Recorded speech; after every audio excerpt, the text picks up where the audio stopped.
Chapter 3 "Pyotr Petrovitch," she cried, "protect me, you at least. Make this foolish woman understand that she can't behave like this to a lady in misfortune, that there is a law for such things. I'll go to the Governor-General himself. She shall answer for it. Remembering my father's hospitality, protect these orphans." "Allow me, madam, allow me." Pyotr Petrovitch waved her off. "Your papa, as you are well aware, I had not the honor of knowing." Someone laughed aloud. "And I do not intend to take part in your everlasting squabbles with Amalia Ivanovna. I've come here to speak of my own affairs, and I want to have a word with your stepdaughter, Sofia Ivanovna, I think it is. Allow me to pass." Pyotr Petrovitch, edging by her, went to the opposite corner where Sonia was. Katerina Ivanovna remained standing where she was, as though thunderstruck. She could not understand how Pyotr Petrovitch could deny having enjoyed her father's hospitality. Though she had invented it herself, she believed in it firmly by this time. She was struck too by the businesslike, dry, and even contemptuous menacing tone of Pyotr Petrovitch. All the clamor gradually died away at his entrance. Not only was this serious businessman strikingly incongruous with the rest of the party, but it was evident too that he had come upon some matter of consequence, that some exceptional cause must have brought him, and that therefore something was going to happen. Raskolnikov, standing beside Sonia, moved aside to let him pass. Pyotr Petrovitch did not seem to notice him. A minute later, Lebeziatnikov, too, appeared in the doorway. He did not come in, but stood still, listening with marked interest, almost wonder, and seemed for a time perplexed. "Excuse me for possibly interrupting you, but it's a matter of some importance," Pyotr Petrovitch observed, addressing the company generally. "I'm glad to find other persons present. Amalia Ivanovna, I humbly beg you as mistress of the house to pay careful attention to what I have to say to Sofia Ivanovna." "Sofia Ivanovna," he went on, addressing Sonia, who was very much surprised and already alarmed. "Immediately after your visit, I found that 100-ruble note was missing from my table in the room of my friend Mr. Lebeziatnikov. If in any way whatever you know and will tell us where it is now, I assure you on my word of honor and call all present to witness that the matter shall end there. In the opposite case, I shall be compelled to have recourse to very serious measures, and then you must blame yourself." Complete silence reigned in the room. Even the crying children were still. Sonia stood deadly pale, staring at Luzin, and unable to say a word. She seemed not to understand. Some seconds passed. "Well, how is it to be, then?" asked Luzin, looking intently at her. I don't know. I know nothing about it," Sonia articulated faintly at last. "No, you know nothing?" Luzin repeated, and again he paused for some seconds. "Think a moment, mademoiselle," he began severely, but still, as it were, admonishing her. "Reflect. I'm prepared to give you time for consideration. Kindly observe this.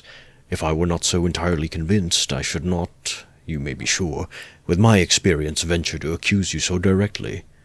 Seeing that for such direct accusation before witnesses, if false or even mistaken, I should myself in a certain sense be made responsible. I am aware of that. This morning I changed for my own purposes several 5% securities for the sum of approximately 3,000 rubles. The account is noted down in my pocket-book. On my return home I proceeded to count the money, as Mr. Lebeziatnikov will bear witness, and after counting 2,300 rubles, I put the rest in my pocket-book in my coat pocket. About 500 rubles remained on the table, and among them 3 notes of 100 rubles each. At that moment you entered, at my invitation, and all the time you were present you were exceedingly embarrassed, so that 3 times you jumped up in the middle of the conversation and tried to make off. Mr. Lebeziatnikov can bear witness to this. You yourself, mademoiselle, probably will not refuse to confirm my statement that I invited you through Mr. Lebeziatnikov solely in order to discuss with you the hopeless and destitute position of your relative, Katerina Ivanovna, and the advisability of getting up something of the nature of a subscription, lottery, or the like, for her benefit. You thanked me, and even shed tears. I describe all this as it took place, primarily to recall it to your mind, and secondly to show you that not the slightest detail has escaped my recollection. Then I took a 10-ruble note from the table and handed it to you by way of first installment on my part for the benefit of your relative. Mr. Lebeziatnikov saw all this. Then I accompanied you to the door, you still being in the same state of embarrassment, after which, being left alone with Mr. Lebeziatnikov, I talked to him for 10 minutes. Then Mr. Lebeziatnikov went out, and I returned to the table with the money lying on it, intending to count it and to put it aside, as I proposed doing before. To my surprise, 100-ruble note had disappeared. Kindly consider the position. Mr. Lebeziatnikov I cannot suspect. I am ashamed to allude to such a supposition. I cannot have made a mistake in my reckoning, for the minute before your entrance I had finished my accounts and found the total correct. You will admit that, recollecting your embarrassment, your eagerness to get away, and the fact that you kept your hands for some time on the table, and taking into consideration your social position and the habits associated with it, I was, so to say, with horror and positively against my will, compelled to enter a suspicion, a cruel but justifiable suspicion. I will add further and repeat that in spite of my positive conviction, I realize that I run a certain risk in making this accusation, but as you see, I could not let it pass. I've taken action, and I will tell you why. Solely, madam, solely, owing to your black ingratitude. Why? I invite you for the benefit of your destitute relative. I present you with my donation of 10 rubles, and you, on the spot, repay me for all that with such an action. It is too bad. You need a lesson. Reflect. Moreover, like a true friend, I beg you, and you could have no better friend at this moment. Think what you are doing.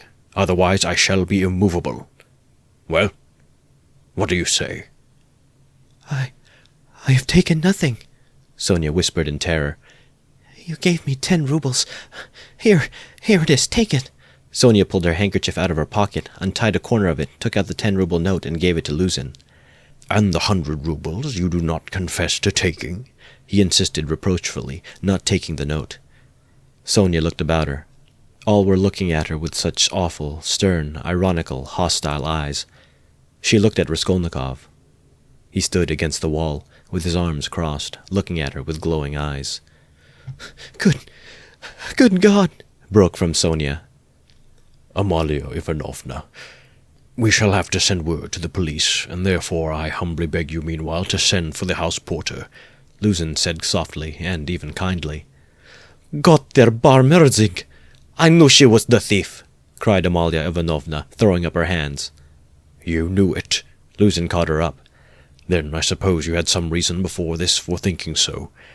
I beg you, worthy Amalia Ivanovna, to remember your words which have been uttered before witnesses. There was a buzz of loud conversation on all sides. All were in movement. What? cried Katerina Ivanovna, suddenly realizing the position, and she rushed at Luzin. What? You accuse her of stealing? Sonia? Oh, the wretches! The wretches! And running to Sonia, she flung her wasted arms around her and held her as in a vice. Sonia! How dare you take 10 rubles from him? Foolish girl! Give it to me. Give me the 10 rubles at once. Here! And snatching the note from Sonia, Katerina Ivanovna crumpled it up and flung it straight into Luzin's face. It hit him in the eye and fell on the ground. Amalia Ivanovna hastened to pick it up. Pyotr Petrovitch lost his temper. "Hold that mad woman!" he shouted. At that moment several other persons, besides Lebeziatnikov, appeared in the doorway, among them the 2 ladies. What? Mad? Am I mad? Idiot! Shrieked Katerina Ivanovna. You're an idiot yourself, pettifogging lawyer, base man. Sonia, take his money. Sonia a thief? Why, she'd give away her last penny. And Katerina Ivanovna broke into hysterical laughter. Did you ever see such an idiot? She turned from side to side. And you too. She suddenly saw the landlady. And you too, sausage eater. You declare that she's a thief, you trashy Prussian hen's leg and a crinoline. She hasn't been out of this room. She came straight from you, you wretch, and sat down beside me. Everyone saw her. She sat right here, by Rodion Romanovitch. Search her. Since she's not left the room, the money would have to be on her. Search her! Search her! But if you don't find it, then excuse me, my dear fellow, you'll answer for it. I'll go to our sovereign, to our gracious Tsar himself, and throw myself at his feet, today, this minute. I'm alone in the world. They would let me in. Do you think they wouldn't? You are wrong. I will get in. I will get in. You reckoned on her meekness. You relied upon that. But I am not so submissive, let me tell you. You've gone too far yourself. Search her. Search her. And Katerina Ivanovna, in a frenzy, shook Luzin and dragged him towards Sonia. I'm ready. I'll be responsible. But calm yourself, madame, calm yourself. I see that you are not so submissive. Well, but as to that, Luzin muttered, that ought to be before the police. Though indeed there are witnesses enough as it is. I am ready. But in any case it's difficult for a man, on account of her sex. But with the help of Amalia Ivanovna, though, of course, it's not the way to do things. How is it to be done? As you will. Let anyone who likes search her, cried Katerina Ivanovna. Sonia, turn out your pockets. See? Look, monster, the pocket is empty. Here was her handkerchief. Here is the other pocket. Look. Do you see? Do you see? And Katerina Ivanovna turned, or rather snatched, both pockets inside out. But from the right pocket a piece of paper flew out, and, describing a parabola in the air, fell at Luzin's feet. Everyone saw it. Several cried out. Pyotr Petrovitch stooped down, picked up the paper in 2 fingers, lifted it where all could see it, and opened it. It was a 100-ruble note folded in 8. Pyotr Petrovitch held up the note, showing it to everyone. Thief! Out of my lodging! Police! Police! Yelled Amalia Ivanovna. They must to Siberia be sent. Away! Exclamations arose on all sides. Raskolnikov was silent, keeping his eyes fixed on Sonia, except for an occasional rapid glance at Luzin. Sonia stood still, as though unconscious. She was hardly able to feel surprise. Suddenly the color rushed to her cheeks. She uttered a cry and hid her face in her hands. No, it wasn't I. I didn't take it.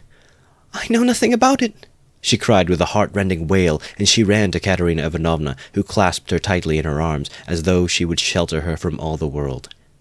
Sonia, Sonia, I don't believe it. You see, I don't believe it, she cried in the face of the obvious fact, swaying her to and fro in her arms like a baby, kissing her face continually, then snatching her hands and kissing them. You took it. How stupid these people are. Oh dear, you are all fools, fools, she cried, addressing the whole room. You don't know what a heart she has, what a girl she is.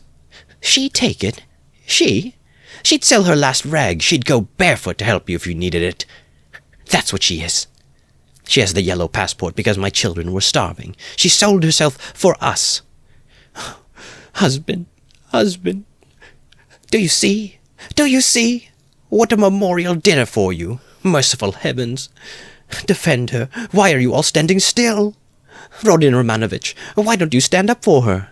Do you believe it too? You are not worth her little finger, all of you, together. Good God. Defend her now, at least. The wail of the poor, consumptive, helpless woman seemed to produce a great effect on her audience.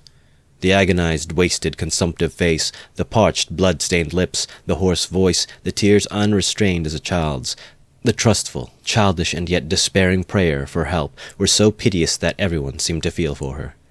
Pyotr Petrovitch at any rate was at once moved to compassion. Madam, madam, this incident does not reflect upon you, he cried impressively.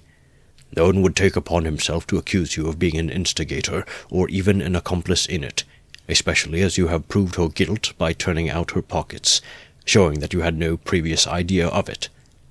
I am most ready to show compassion, if poverty, so to speak, drove Sofia Semyonovna to it.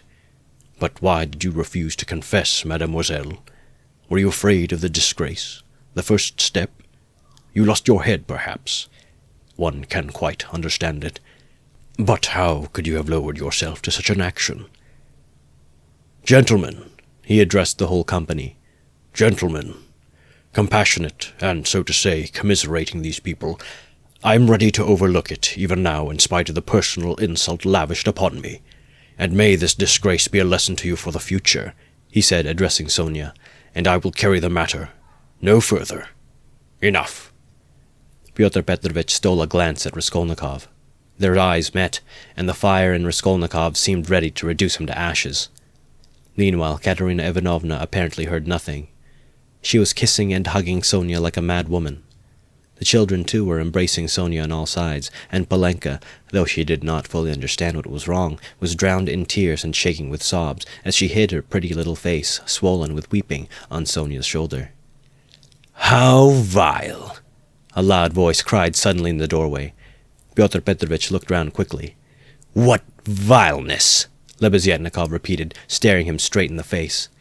Pyotr Petrovitch gave a positive start. All noticed it and recalled it afterwards. Lebeziatnikov strode into the room. "And you dared to call me as witness?" he said, going up to Pyotr Petrovitch. "What do you mean? What are you talking about?" muttered Luzin. "I mean that you are a slanderer. That's what my words mean," Lebeziatnikov said hotly, looking sternly at him with his short-sighted eyes. He was extremely angry. Raskolnikov gazed intently at him, as though seizing and weighing each word. Again there was a silence. Pyotr Petrovitch indeed seemed almost dumbfounded for the first moment. "If you mean that for me," he began stammering. "But what's the matter with you? Are you out of your mind?" "I'm in my mind, but you are a scoundrel. How vile! I've heard everything. I've kept waiting on purpose to understand it, for I must own even now it is not quite logical. What have you done it all for? I can't understand." "Why, what have I done, then? I gave over talking in your nonsensical riddles, or maybe you are drunk." "You may be a drunkard, perhaps, vile man, but I am not. I never touch vodka, for it's against my convictions. Would you believe it? He himself, with his own hands, gave Sofya Semyonovna that 100-ruble note. I saw it. I was a witness. I'll take my oath. He did it. He," repeated Lebeziatnikov, addressing all. "Are you crazy, milksop?" squealed Luzin. "She is herself before you. She herself here declared just now before everyone that I gave her only 10 rubles. How could I have given it to her?"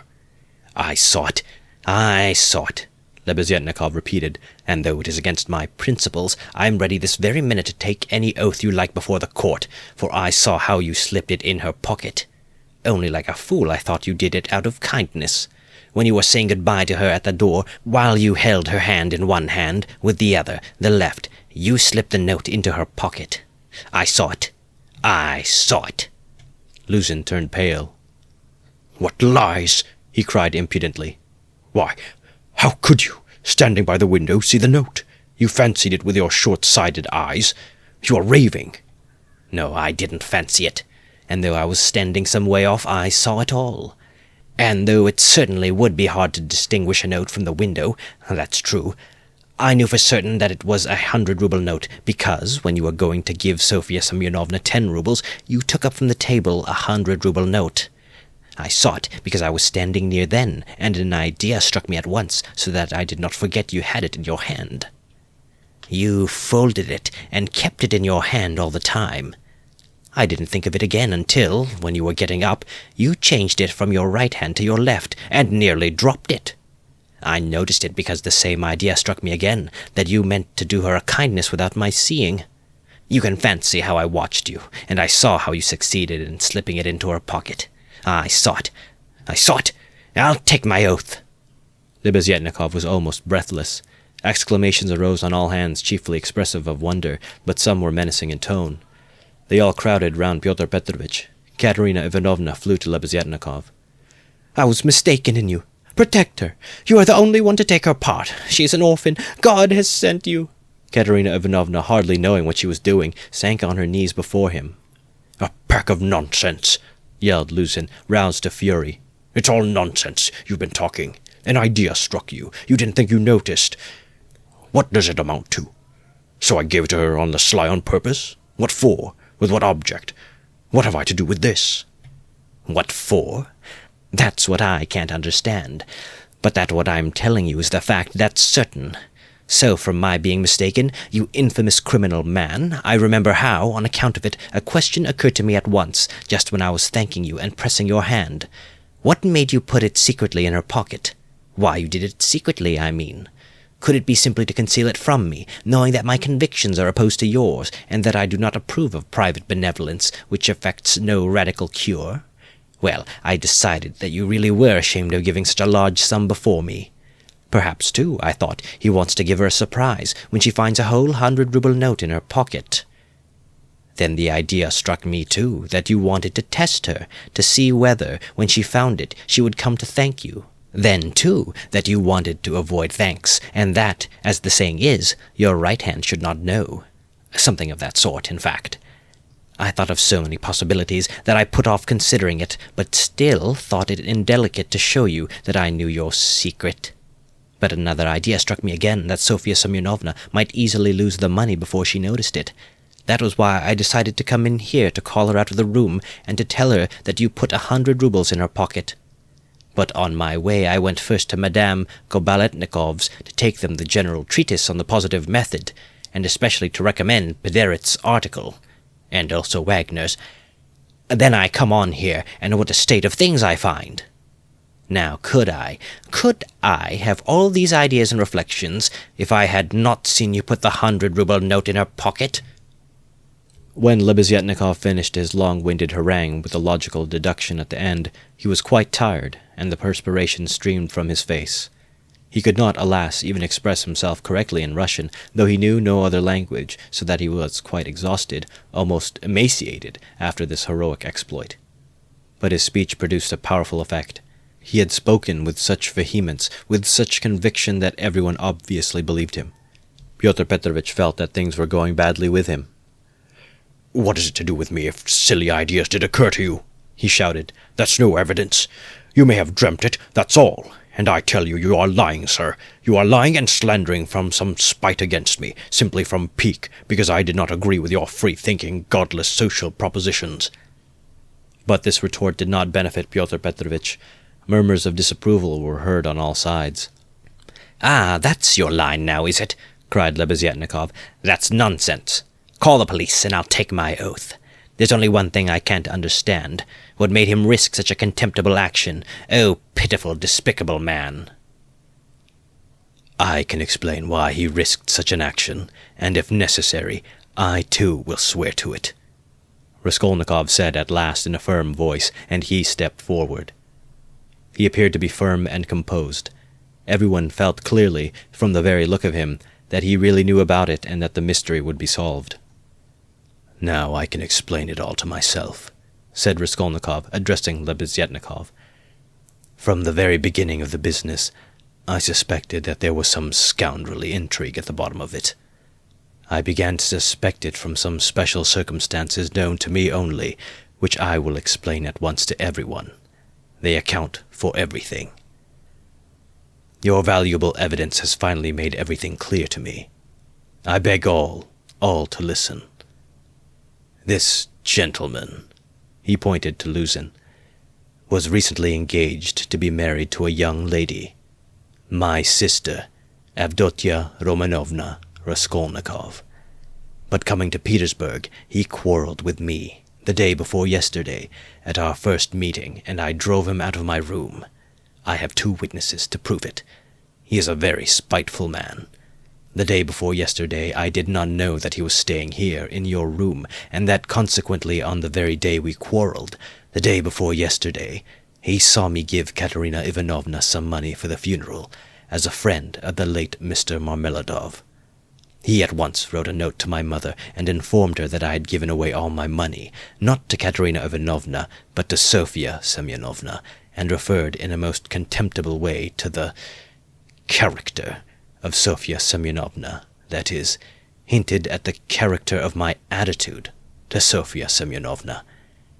All this, you understand, was with the object of dividing me from my mother and sister, by insinuating that I was squandering on unworthy objects the money which they had sent me, and which was all they had.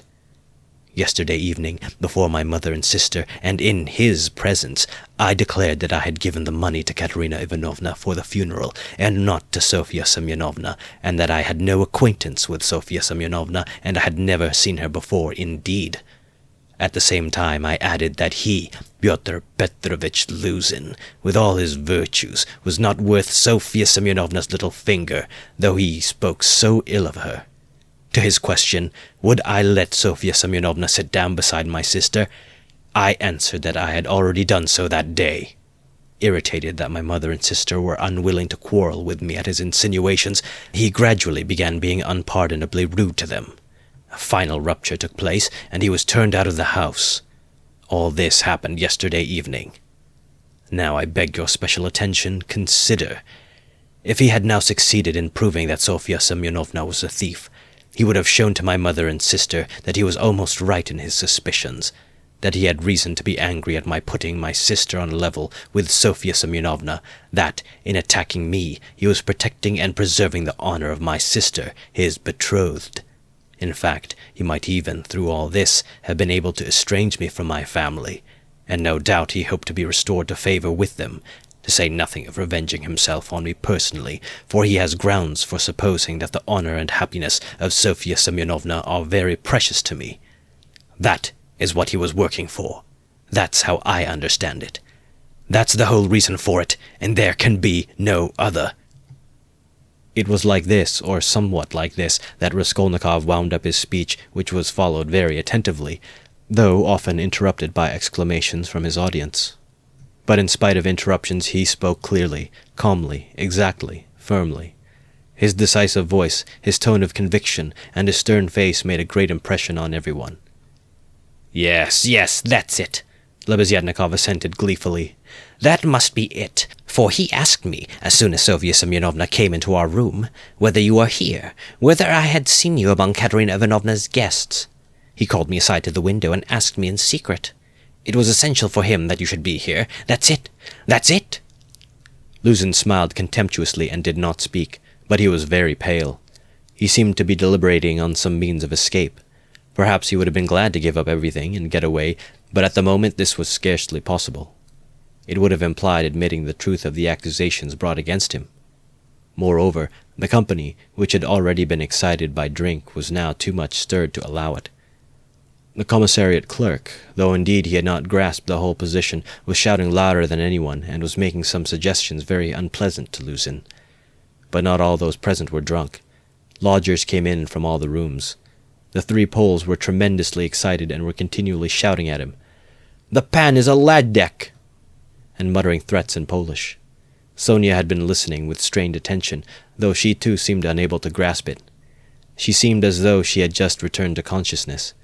She did not take her eyes off Raskolnikov, feeling that all her safety lay in him. Katerina Ivanovna breathed hard and painfully and seemed fearfully exhausted. Amalia Ivanovna stood looking more stupid than anyone, with her mouth wide open, unable to make out what had happened. She only saw that Pyotr Petrovich had somehow come to grief. Raskolnikov was attempting to speak again, but they did not let him. Everyone was crowding around Luzin with threats and shouts of abuse, but Pyotr Petrovich was not intimidated. Seeing that his accusation of Sonia had completely failed, he had recourse to insolence. "Allow me, gentlemen, allow me. Don't squeeze, let me pass," he said, making his way through the crowd. "And no threats, if you please. I assure you it will be useless. You will gain nothing by it. On the contrary, you'll have to answer, gentlemen, for violently obstructing the course of justice. The thief has been more than unmasked, and I shall prosecute. Our judges are not so blind and not so drunk, and will not believe the testimony of two notorious infidels, agitators, and atheists, who accuse me from motives of personal revenge, which they are foolish enough to admit. Yes, allow me to pass." "Don't let me find a trace of you in my room. Kindly leave at once, and everything is at an end between us. When I think of the trouble I've been taking, the way I've been expounding, all this fortnight." "I told you myself today that I was going, when you tried to keep me. Now I will simply add that you are a fool. I advise you to see a doctor for your brains and your short sight. Let me pass, gentlemen." He forced his way through, but the commissariat clerk was unwilling to let him off so easily. He picked up a glass from the table, brandished it in the air, and flung it at Pyotr Petrovich, but the glass flew straight at Amalia Ivanovna. She screamed, and the clerk, overbalancing, fell heavily onto the table. Pyotr Petrovich made his way to his room, and half an hour later had left the house. Sonia, timid by nature, had felt before that day that she could be ill-treated more easily than anyone, and that she could be wronged with impunity. Yet till that moment she had fancied that she might escape misfortune by care, gentleness, and submissiveness before everyone. Her disappointment was too great. She could, of course, bear with patience and almost without murmur anything, even this. But for the first minute she felt it too bitter. In spite of her triumph and her justification, when her first terror and stupefaction had passed and she could understand it all clearly, the feeling of her helplessness and of the wrong done to her made her heart throb with anguish, and she was overcome with hysterical weeping. At last, unable to bear any more, she rushed out of the room and ran home almost immediately after Luzin's departure. When amidst loud laughter the glass flew at Amalia Ivanovna, it was more than the landlady could endure. With a shriek she rushed like a fury at Katerina Ivanovna, considering her to blame for everything. "Out of my lodgings, at once! Quick march!" And with these words she began snatching up everything she could lay her hands on that belonged to Katerina Ivanovna and throwing it on the floor. Katerina Ivanovna, pale, almost fainting, and gasping for breath, jumped up from the bed where she had sunk in exhaustion and darted at Amalia Ivanovna. But the battle was too unequal. The landlady waved her away like a feather. "What? As though that godless calumny was not enough, this vile creature attacks me. What? On the day of my husband's funeral I am turned out of my lodging? After eating my bread and salt she turns me into the street with my orphans? Where am I to go?" wailed the poor woman, sobbing and gasping. "Good God!" she cried with flashing eyes. "Is there no justice upon earth? Whom should you protect if not us orphans? We shall see. There's law and justice on earth, there is. I will find it. Wait a bit. Godless creature. Polenka, stay with the children. I'll come back. Wait for me, if you have to wait in the street. We will see whether there's justice on earth." And throwing over her head that green shawl which Marmeladov had mentioned to Raskolnikov, Katerina Ivanovna squeezed her way through the disorderly and drunken crowd of lodgers who still filled the room, and wailing and tearful she ran into the street, with a vague intention of going at once somewhere to find justice. Polenka, with the two little ones in her arms, crouched, terrified, on the trunk in the corner of the room, where she waited, trembling, for her mother to come back. Amalia Ivanovna raged about the room, shrieking, lamenting, and throwing everything she came across on the floor. The lodgers talked incoherently. Some commented to the best of their ability on what had happened. Others quarreled and swore at one another, while others struck up a song. "Now, it's time for me to go," thought Raskolnikov. "Well, Sofya Semyonovna, we shall see what you will say now." And he set off in the direction of Sonia's lodgings.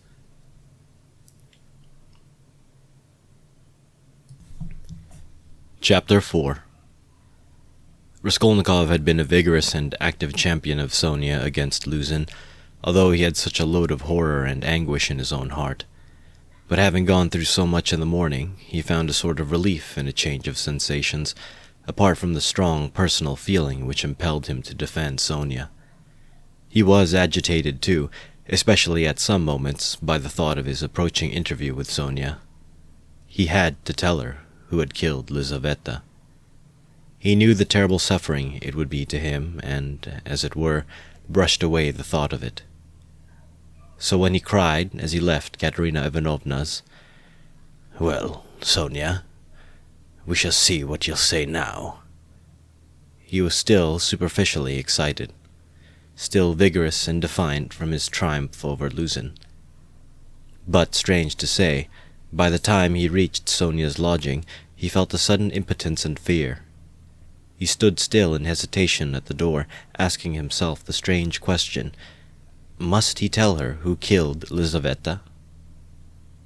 It was a strange question because he felt at the very time not only that he could not help telling her, but also that he could not put off the telling.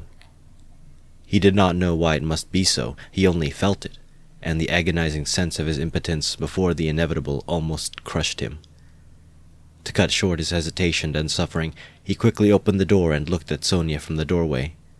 She was sitting with her elbows on the table and her face in her hands, but seeing Raskolnikov she got up at once and came to meet him as though she were expecting him. "What would have become of me but for you?" she said quickly, meeting him in the middle of the room. Evidently she was in haste to say this to him, It was what she had been waiting for. Raskolnikov went to the table and sat down on the chair from which she had only just risen. She stood facing him, 2 steps away, just as she had done the day before. "Well, Sonia," he said, and felt that his voice was trembling. "It was all due to your social position and the habits associated with it. Did you understand that just now?" Her face showed her distress. "Only don't talk to me as you did yesterday," she interrupted him. "Please don't begin it. There's misery enough without that." She made haste to smile, afraid that he might not like the reproach. "I was silly to come away from there. What is happening there now?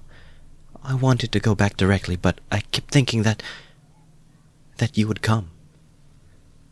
He told her that Amalia Ivanovna was turning them out of their lodging, and that Katerina Ivanovna had run off somewhere to seek justice. "My God!" cried Sonia. "Let's go at once." And she snatched up her cape. "It's everlastingly the same thing," said Raskolnikov irritably. "You've no thought except for them. Stay a little with me." "But Katerina Ivanovna—" "You won't lose Katerina Ivanovna. You may be sure. She'll come to you herself since she has run out," he added peevishly. "If she doesn't come here, you'll be blamed for it." Sonia sat down in painful suspense. Raskolnikov was silent, gazing at the floor and deliberating. "This time Luzin did not want to prosecute you," he began, not looking at Sonia. "But if he had wanted to, if it had suited his plans, he would have sent you to prison if it had not been for Lebeziatnikov and me. "Yes," she assented in a faint voice. "Yes," she repeated, preoccupied and distressed. "But I might easily not have been there, and it was quite an accident, Lebeziatnikov's turning up." Sonia was silent. "And if you'd gone to prison, what then? Do you remember what I said yesterday?" Again she did not answer. He waited. "I thought you would cry out again. Don't speak of it. Leave off."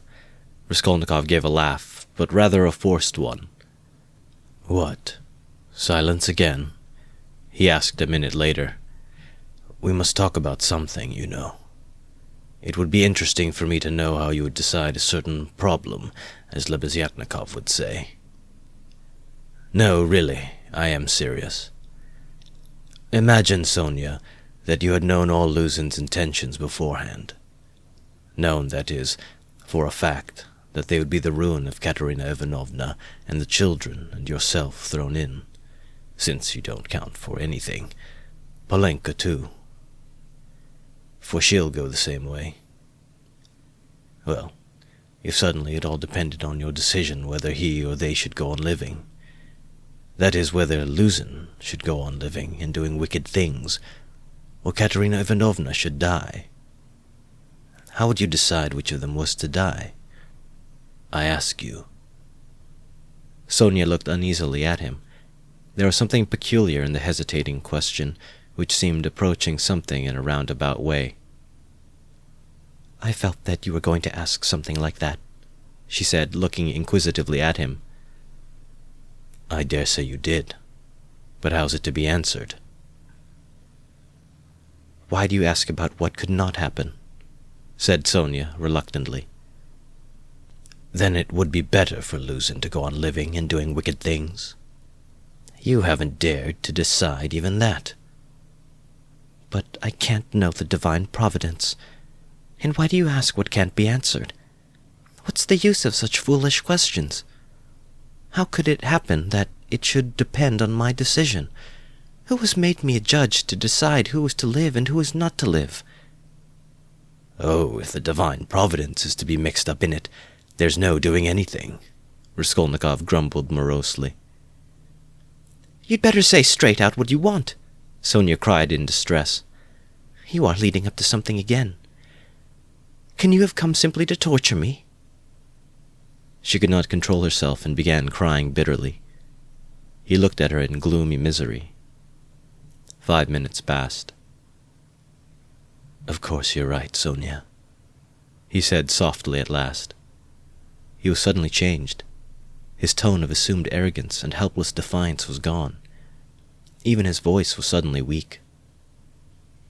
"I told you yesterday that I was not coming to ask forgiveness, and almost the first thing I've said is to ask forgiveness.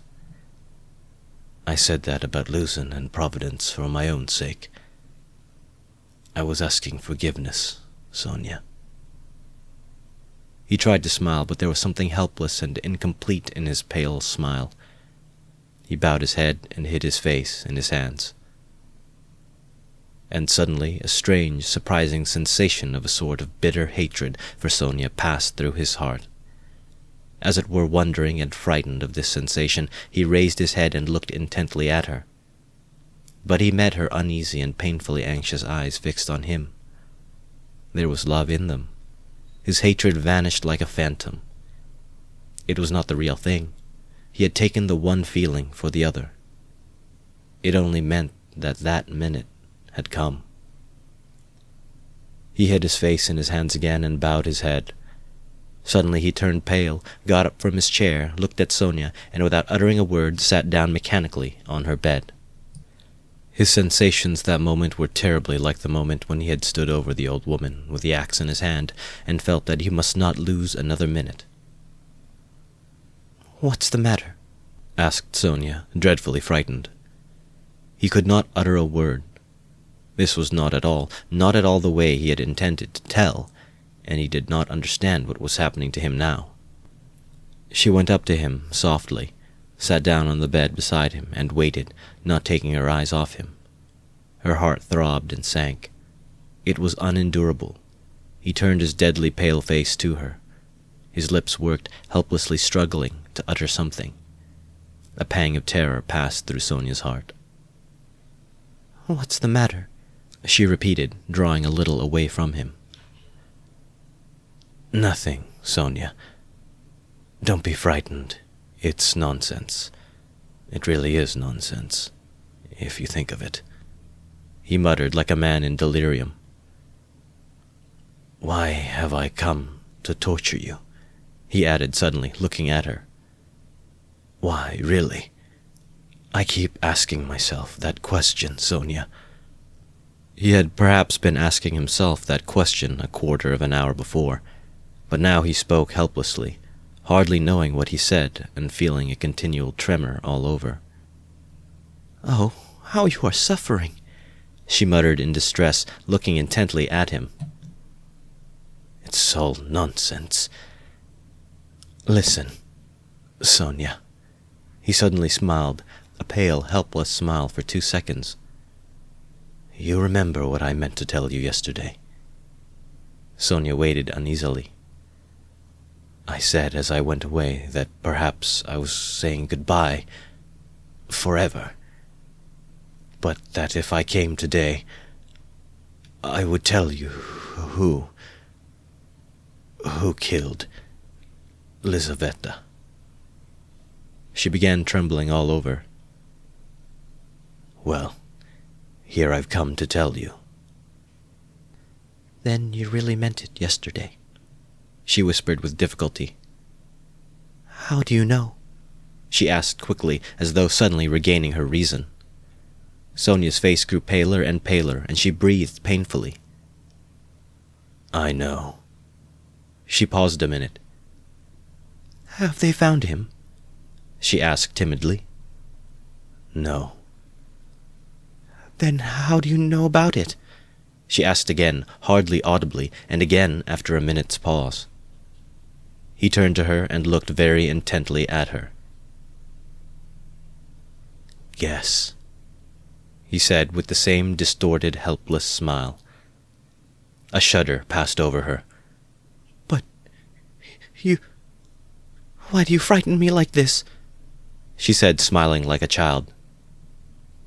"I must be a great friend of his, since I know," Raskolnikov went on, still gazing into her face, as though he could not turn his eyes away. He He did not mean to kill that Lizaveta. He killed her accidentally. He meant to kill the old woman when she was alone, and he went there. And then Lizaveta came in, and he killed her too." Another awful moment passed. Both still gazed at one another. "You can't guess, then?" he asked suddenly, feeling as though he were flinging himself down from a steeple. "No," whispered Sonia. "Take a good look." As soon as he had said this again, the same familiar sensation froze his heart.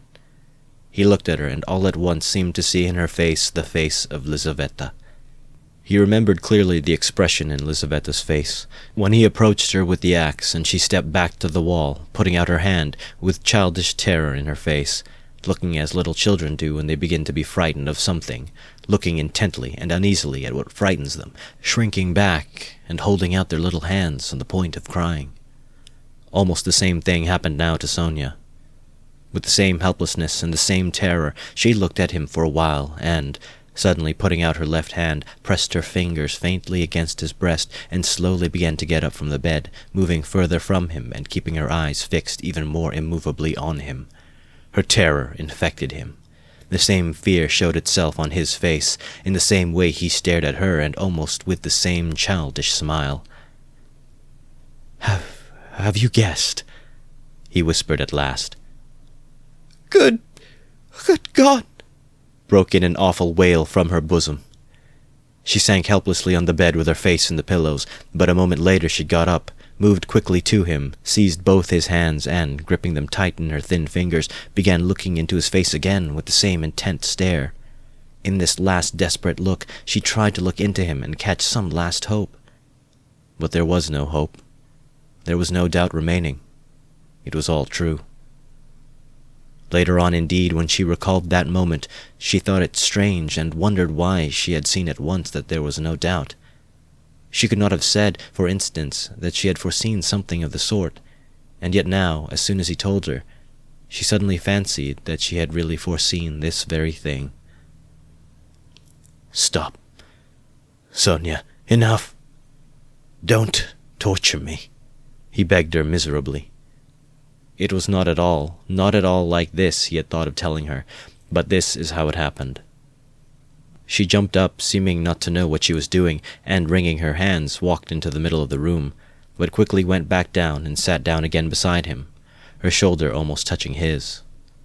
All of a sudden she started as though she had been stabbed, uttered a cry, and fell on her knees before him.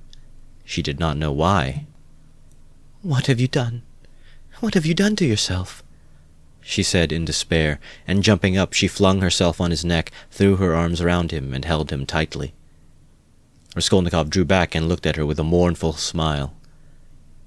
"You are a strange girl, Sonia. You kiss me and hug me when I tell you about that. You don't think what you are doing."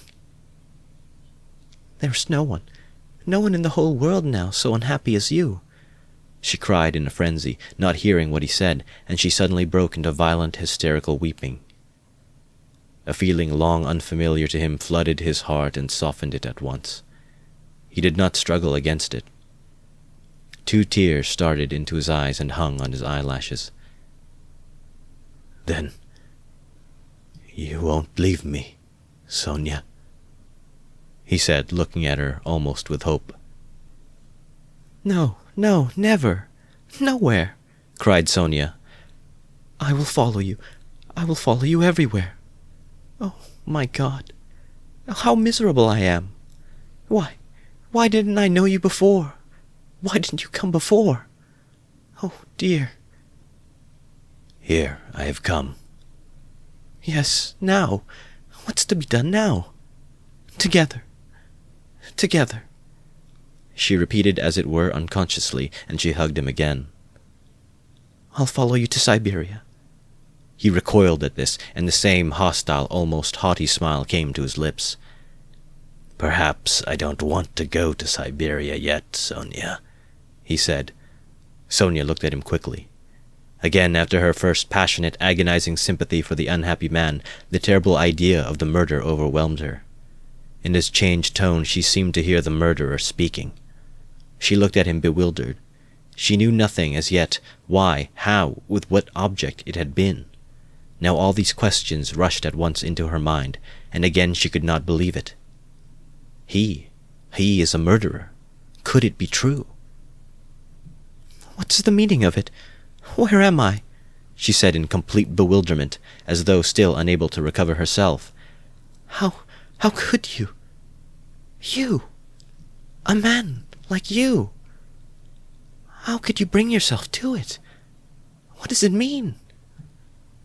"Oh, well, to plunder. Leave off, Sonia," he answered wearily, almost with vexation. Sonia stood as though struck dumb, but suddenly she cried. "You were hungry.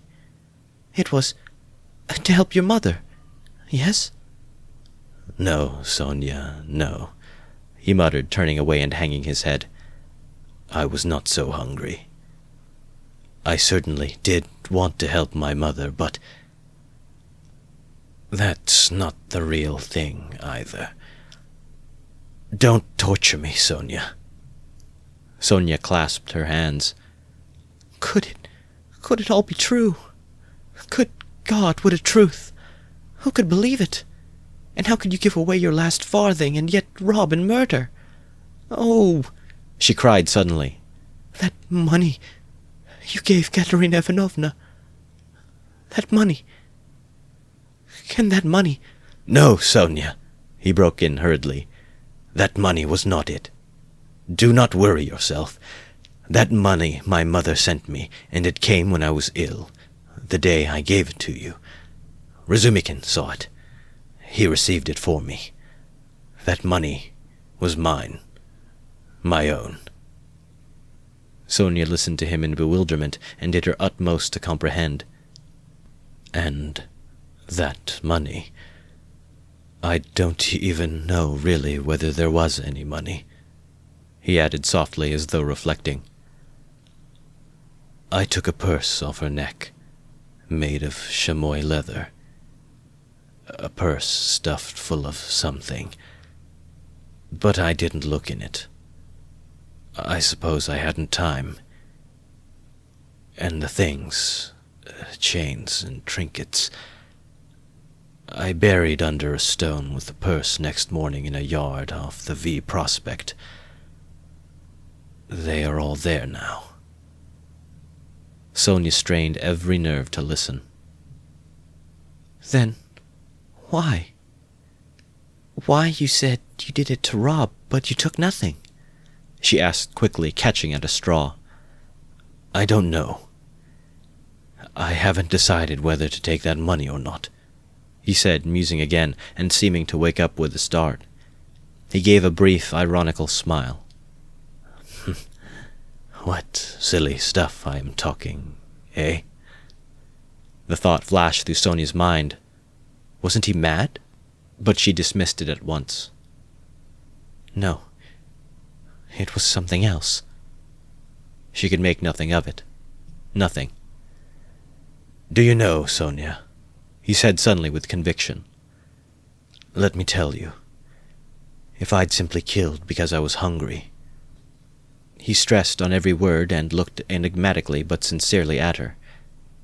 "I should be happy now. You must believe that. What would it matter to you?" he cried a moment later with a sort of despair. "What would it matter to you if I were to confess that I did wrong? What do you gain by such a stupid triumph over me? Sonia, was it for that I've come to you today?" Again Sonia tried to say something, but did not speak. "I asked you to go with me yesterday because you are all I have left." "Go where?" asked Sonia timidly. "Not to steal and not to murder. Don't be anxious." He smiled bitterly. "We are so different. And you know, Sonia, it's only now, only this moment that I understand where I asked you to go with me yesterday. Yesterday, when I said it, I did not know where. I asked you for one thing. I came to you for one thing. Not to leave me. You won't leave me, Sonia." She squeezed his hand. "And why? Why did I tell her? Why did I let her know?" he cried a minute later in despair, looking with infinite anguish at her. "Here you expect an explanation from me, Sonia. You are sitting and waiting for it. I see that. But what can I tell you? You won't understand, and will only suffer misery. On my account. Well, you are crying and embracing me again. Why do you do it? Because I couldn't bear my burden and have come to throw it on another? You suffer too, and I shall feel better. And can you love such a mean wretch?" "But aren't you suffering too?" cried Sonia. Again a wave of the same feeling surged into his heart, and again for an instant softened it. "Sonia, I have a bad heart. Take note of that. It may explain a great deal. I've come because I am bad. There are men who wouldn't have come. But I am a coward and a mean wretch. But never mind. That's not the point. I must speak now, but I don't know how to begin." He paused and sank into thought. We are so different," he cried again. "We are not alike. And why did I come? I shall never forgive myself that." No, it was a good thing you came," cried Sonia. "It's better I should know, far better." He looked at her with anguish. "What if it were really that?" he said, as though reaching a conclusion. "Yes, that's what it was. I wanted to become a Napoleon. That is why I killed her. Do you understand now?" "No," Sonia whispered naively and timidly. "Only speak. Speak. I shall understand. I shall understand in myself," she kept begging him. "You'll understand? Very well. We shall see." He paused and was for some time lost in meditation. "It was like this. I asked myself one day this question.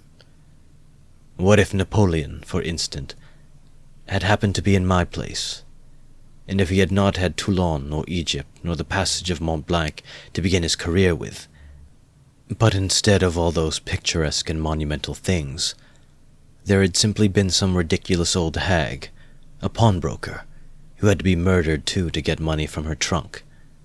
For his career, you understand. Well, would he have brought himself to that if there had been no other means? Wouldn't he have felt a pang at its being so far from monumental and sinful, too? Well, I must tell you that I worried myself fearfully over that question, so that I was awfully ashamed when I guessed at last, all of a sudden somehow, that it would not have given him the least pang, that it would not even have struck him that it was not monumental, that he would not have seen that there was anything in it to pause over, and that if he had no other way he would have strangled her in a minute without thinking about it. Well, I too left off thinking about it. I murdered her, following his example. And that's exactly how it was. Do you think it funny? Yes, Sonia. The funniest thing of all is that perhaps that's just how it was. Sonia did not think it at all funny. "You had better tell me straight out, without examples," she begged, still more timidly and scarcely audibly. He turned to her, looking sadly at her, and took her hands. "You are right again, Sonia. Of course that's all nonsense. It's almost all talk. You see, you know of course that my mother has scarcely anything. My sister happened to have a good education and was condemned to drudge as a governess. All their hopes were centered on me. I was a student, but I couldn't keep myself at the university and was forced for a time to leave it. Even if I had lingered on like that, In 10 or 12 years, I might, with luck, hope to be some sort of teacher or clerk with a salary of 1,000 rubles. And by that time, my mother would be worn out with grief and anxiety, and I could not succeed in keeping her in comfort, while my sister, well, my sister might well have fared worse. And it's a hard thing to pass everything by all one's life, to turn one's back upon everything, to forget one's mother, and decorously accept the insults inflicted on one's sister. Why should one? When one has buried them to burden oneself with others, wife and children, and to leave them again without a farthing.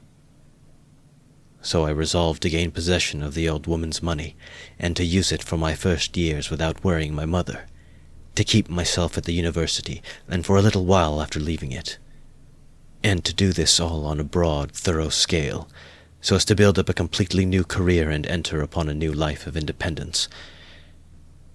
Well, that's all. Well, of course, in killing the old woman I did wrong. Well, that's enough. He struggled to the end of his speech in exhaustion and let his head sink. Oh, that's not it. That's not it, Sonia cried in distress. How could one? No, that's not right, not right. You see yourself that it's not right, but I've spoken truth. Only the truth. As though that could be the truth. Good God. I've only killed a louse, Sonia. A useless, loathsome, harmful creature.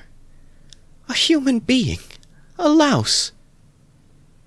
I too know it wasn't a louse, he answered, looking strangely at her. But I am talking nonsense, Sonia, he added.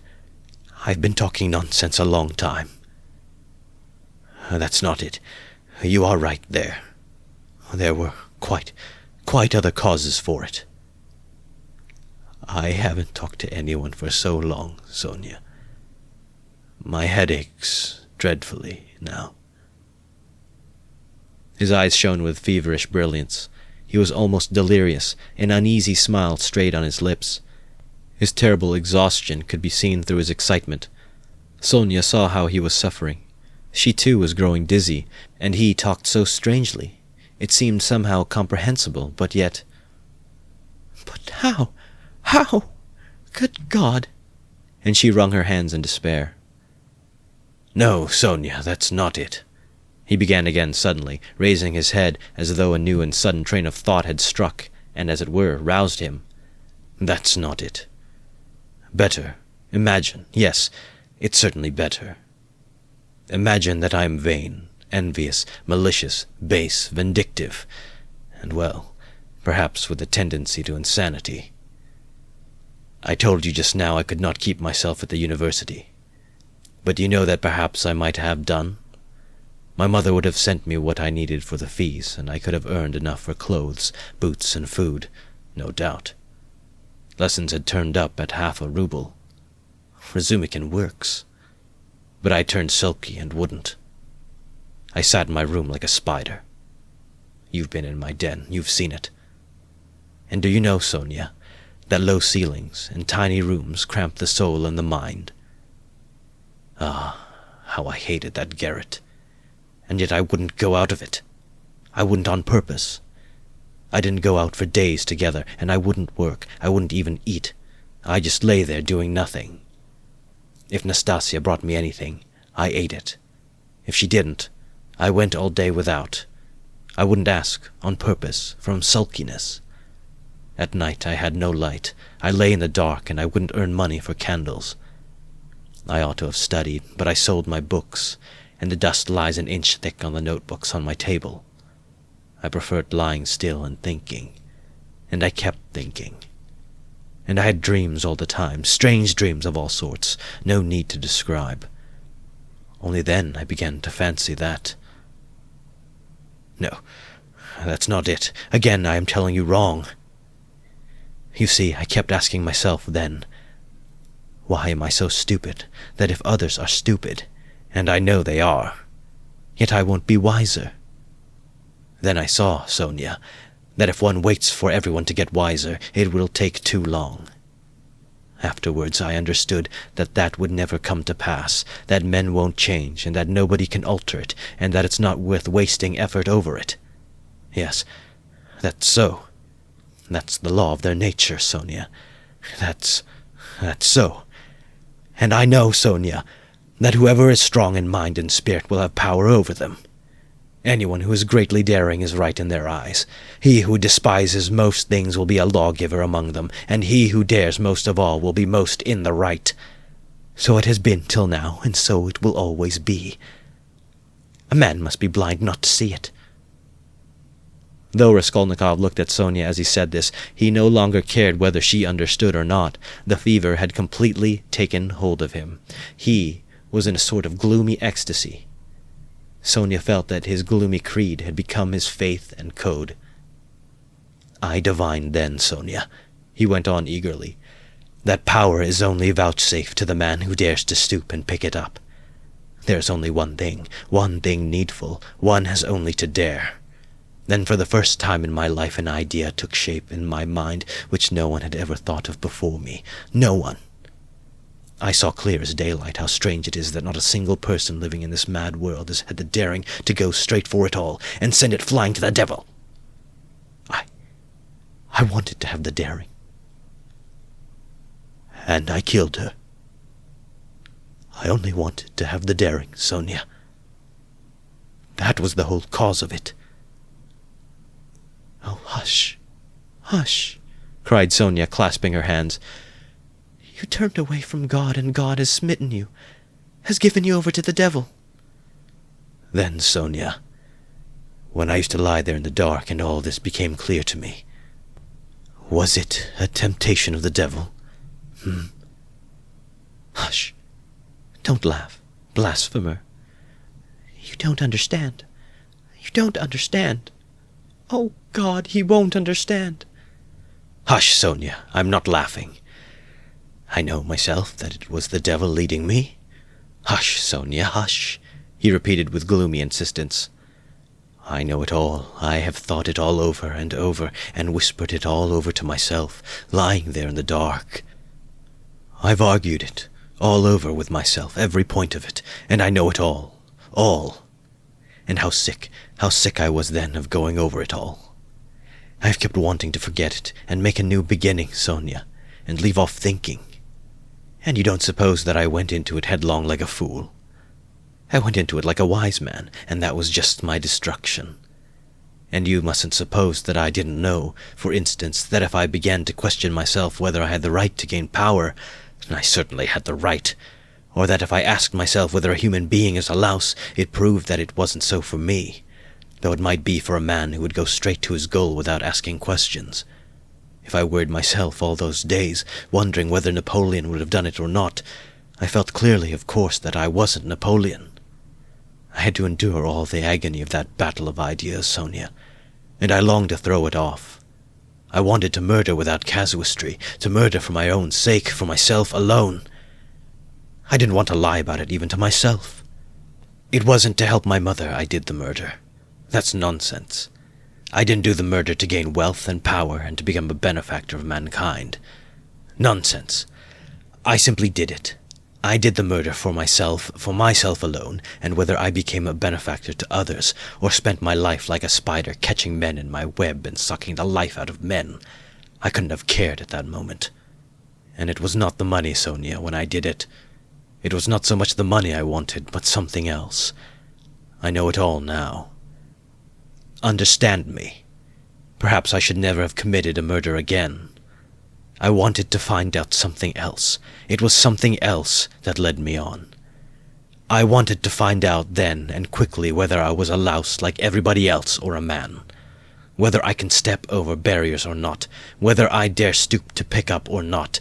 Whether I am a trembling creature or whether I have the right to kill. Have the right to kill. Sonia clasped her hands. "Sonia!" he cried irritably, and seemed about to make some retort, but was contemptuously silent. "Don't interrupt me, Sonia. I want to prove one thing only, that the devil led me on then, and has shown me since that I had not the right to take that path, because I am just such a louse as all the rest. He was mocking me, and here I've come to you now. Welcome your guest. If I were not a louse, should I have come to you? Listen, when I went then to the old woman's, I only went to try. You may be sure of that. And you murdered her! But how did I murder her? Is that how men do murders? Do men go to commit a murder as I went then? I will tell you some day how I went. Did I murder the old woman? I murdered myself, not her. I crushed myself once and for all, forever. But it was the devil that killed that woman, not I. Enough. Enough, Sonia. Leave me be, he cried in a sudden spasm of agony. Leave me be. He leaned his elbows on his knees and squeezed his head in his hands as in a vice. What suffering! A wail of anguish broke from Sonia. Well, what am I to do now? He asked, suddenly raising his head and looking at her with a face hideously distorted by despair. What are you to do? She cried, jumping up, and her eyes, that had been full of tears, suddenly began to shine. Stand up. She seized him by the shoulder. He got up, looking at her, almost bewildered. Go at once, this very minute. Stand at the crossroads, bow down, first kiss the earth, which you have defiled, and then bow down to all the world, and say to all men aloud, I am a murderer. Then God will send you life again. Will you go? Will you go? She asked him, trembling all over, snatching his two hands, squeezing them tight in hers, and gazing at him with eyes full of fire. He was amazed at her sudden ecstasy. You mean Siberia, Sonia? I must give myself up? He asked gloomily. Suffer and expiate your sin by it. That's what you must do. No, I'm not going to them, Sonia. But how will you go on living? What will you live for? Cried Sonia. How is it possible now?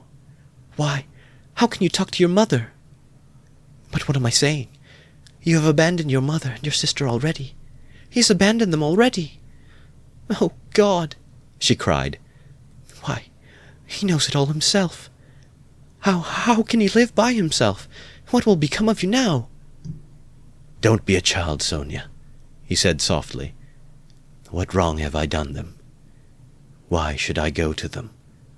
What should I say to them? That's only a phantom. They destroy men by millions themselves and look on it as a virtue. They are knaves and scoundrels, Sonia. I am not going to them. And what should I say? That I murdered her, but did not dare to take the money and hid it under a stone? He added with a bitter smile. Why, they would laugh at me, and would call me a fool for not getting it. A coward and a fool. They wouldn't understand, and they don't deserve to understand. Why should I go to them? I won't. Don't be a child, Sonia. It'll be too much for you to bear, too much, she repeated, holding out her hands in despairing supplication. Perhaps I've been unfair to myself, he observed gloomily, pondering. Perhaps, after all, I'm a man and not a louse, and I've been in too great a hurry to condemn myself. I'll make another fight for it. A haughty smile appeared on his lips. What a burden to bear! And your life, your whole life! I shall get used to it, he said grimly and thoughtfully. Listen, he began a minute later. Stop crying. It's time to talk of the facts. I've come to tell you that the police are after me. On my track. Sonia cried in terror. Well, why do you cry out? You want me to go to Siberia, and now you are frightened. But let me tell you, I shall not give myself up. I shall make a struggle for it, and they won't do anything to me. They've no real evidence. Yesterday I was in great danger and believed I was lost, but today things are going better. All the facts they know can be explained two ways. That's to say, I can turn their accusations to my credit. Do you understand? And I shall, for I've learnt my lesson. But they will certainly arrest me. If it had not been for something that happened, they would have done so today for certain. Perhaps even now they'll arrest me. But that's no matter, Sonia. They'll let me out again, for there isn't any real proof against me, and there won't be. I give you my word for it. And they can't convict a man on what they have against me. Enough. I only tell you that you may know. I will try to manage somehow to put it to my mother and sister so that they won't be frightened. My sister's future is secure, however. Now I believe. And my mother's must be too. Well, that's all. Be careful, though. Will you come and see me in prison when I'm there? I will. Oh, I will. They sat side by side, both mournful and dejected, as though they had been cast up by the tempest alone on some deserted shore. He looked at Sonia and felt how great was her love for him, and strange to say, he felt it suddenly burdensome and painful to be so loved. Yes, it was a strange and awful sensation. On his way to see Sonia, he had felt that all his hopes rested on her. He expected to be rid of at least part of his suffering, and now, when all her heart turned towards him, he suddenly felt that he was immeasurably unhappier than before. "Sonia," he said, "you'd better not come and see me when I am in prison." Sonia did not answer. She was crying. Several minutes passed. "Have you a cross on you?" she asked, as though suddenly thinking of it. He did not at first understand the question. "No, of course not. Here, take this one, of cypress wood. I have another, a copper one that belonged to Lizaveta. I changed with Lizaveta. She gave me her cross, and I gave her my little icon. I will wear Lizaveta's now, and give you this. Take it. It's mine. It's mine, you know," she begged him. "We will go to suffer together, and together we will bear our cross." "Give it to me," said Raskolnikov. He did not want to hurt her feelings, but immediately he drew back the hand he held out for the cross. "Not now, Sonia. Better later," he added to comfort her. Yes, better," she repeated with conviction. "When you go to meet your suffering, then put it on. You will come to me. I'll put it on you. We will pray and go together." At that moment someone knocked 3 times at the door. "Sofya Semyonovna, may I come in?" they heard in a very familiar and polite voice. Sonia rushed to the door in a fright. The flaxen head of Mr. Lebeziatnikov appeared at the door.